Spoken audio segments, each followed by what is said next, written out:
అందరికి నమస్తే. బీసీలకు 42% రిజర్వేషన్, తర్వాత local body elections, sarpanch, MPTC, ZPTC elections, ఇవి మొత్తం హైకోర్టు స్టే ఇచ్చింది. మీకు తెలుసు, సుప్రీంకోర్టు పోయింది ప్రభుత్వం. అక్కడ ఢిల్లీలో ఏదో డ్రామా చేసే ప్రయత్నం చేసింది. లాస్ట్ కు సుప్రీంకోర్టు కొట్టేసింది, పిటిషన్ కొట్టేసి హైకోర్టు దేని మీద స్టే ఇచ్చిందో దాన్ని సపోర్ట్ చేసింది.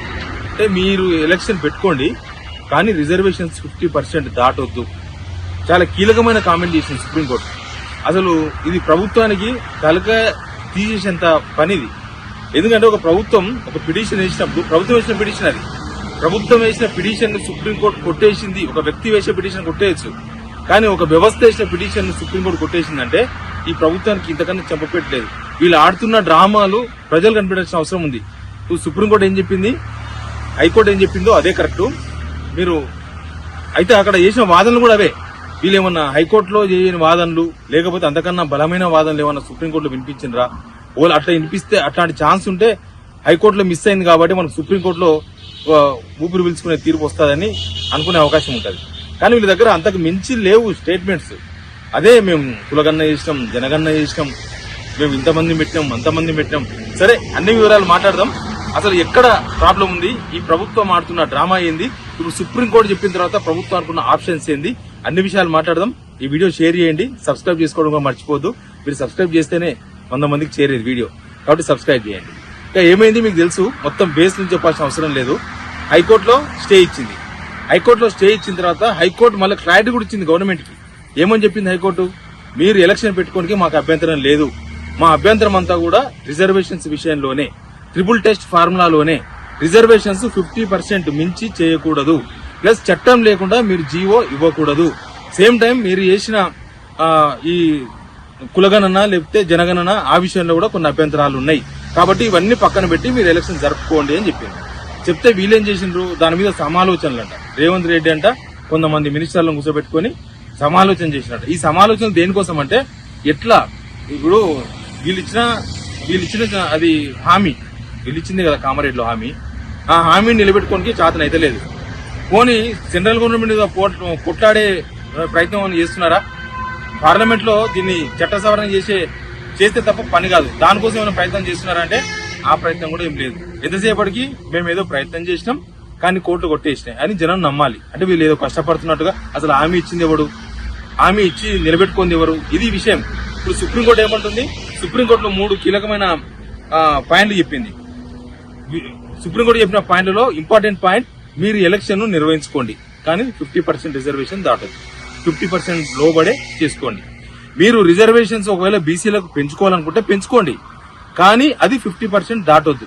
ఇప్పుడు ఎస్టీలకు 10% ఉంది, ఎస్సీలకు 15% ఉంది, మిగిలింది 25% మొత్తం బీసీలకు.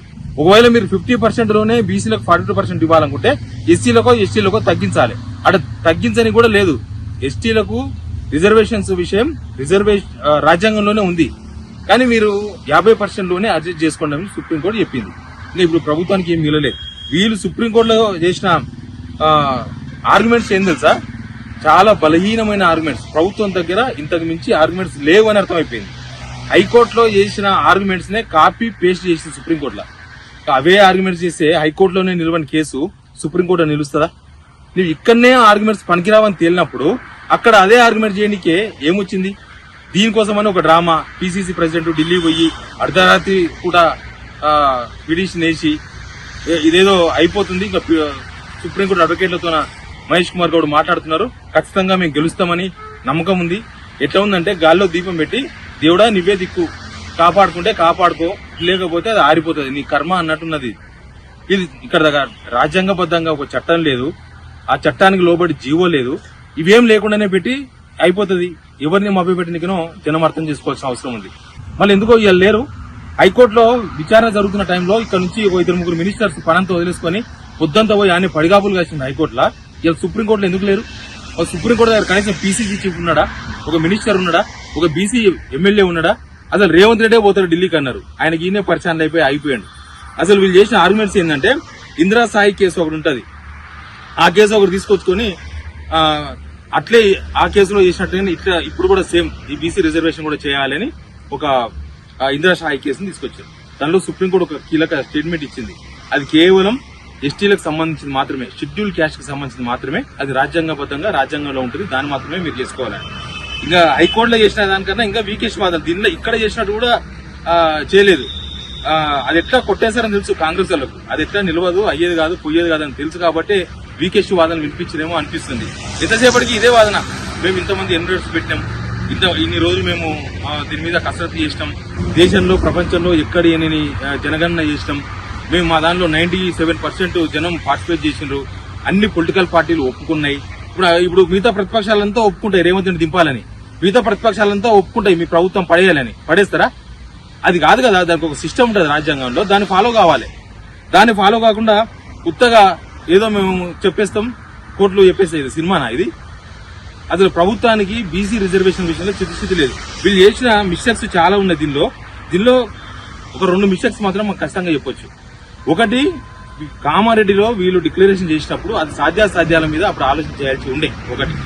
రెండోది, వీళ్ళు అసెంబ్లీలో తీర్మానం చేసి ఆ బిల్లును పార్లమెంట్ పంపేది ఉండే. కనీసం పార్లమెంట్ మీద ప్రెషర్ అయితే పార్లమెంట్ లో కనీసం దీనిపైన ఒక చర్చ స్టార్ట్ చేస్తే, కనీసం పార్లమెంట్ లో చట్ట సవరణ జరిగితే అప్పుడు జీవో ఇస్తే అయిపోయింది. ఇప్పుడు ఏమైంది, మీరు పాత పద్ధతిలో ఎలక్షన్ పెట్టుకోండి అని చెప్పింది సుప్రీంకోర్టు. పాత పద్ధతి అంటే సేమ్ కేసీఆర్ చేసిన పద్ధతి. వీళ్ళు అప్పుడు కూడా ఎట్లా మాట్లాడిందంటే, కేసీఆర్ ఒక క్యాబ్ పెట్టేసిండు, ఇది కేసీఆర్ బీసీలకు చేసిన ద్రోహం, చట్టానికి లోబడి చట్టానికి గౌరవం ఎవరైనా అదే చేస్తారు. వీళ్ళు చట్టాన్ని పక్కన పెట్టి కేవలం మేము హామీ ఇచ్చినాం కాబట్టి మేమేదో ప్రయత్నం చేసినట్టుగా జనాలకు కనబడాలి, లేకపోతే జనాలు మమ్మల్ని వెంబడి పడతారు, జనాలకు సమాధానం చెప్పలేక ఈ డ్రామా అన్నట్టుగా కనిపిస్తుంది.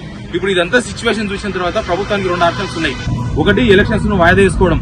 రిజర్వేషన్స్ అయ్యిందాకా ఒకవేళ వాయిదా వేయాలంటే అది ఈ 3 సంవత్సరాలు కూడా సాధ్యం కాదు. నెక్స్ట్ ఎప్పుడైతే తెలియదు. ఒకవేళ ఇప్పుడు కనుక సెంట్రల్ గవర్నమెంట్ మీద ప్రెషర్ పెడితే ఒకవేళ 3 ఇయర్స్ కాదు, ఒక 5 ఇయర్స్ కో 10 ఇయర్స్ కో చట్ట సవరణ జరుగుతుందేమో, అప్పుడు ఎలక్షన్ పెట్టుకోవాల్సి వస్తుంది.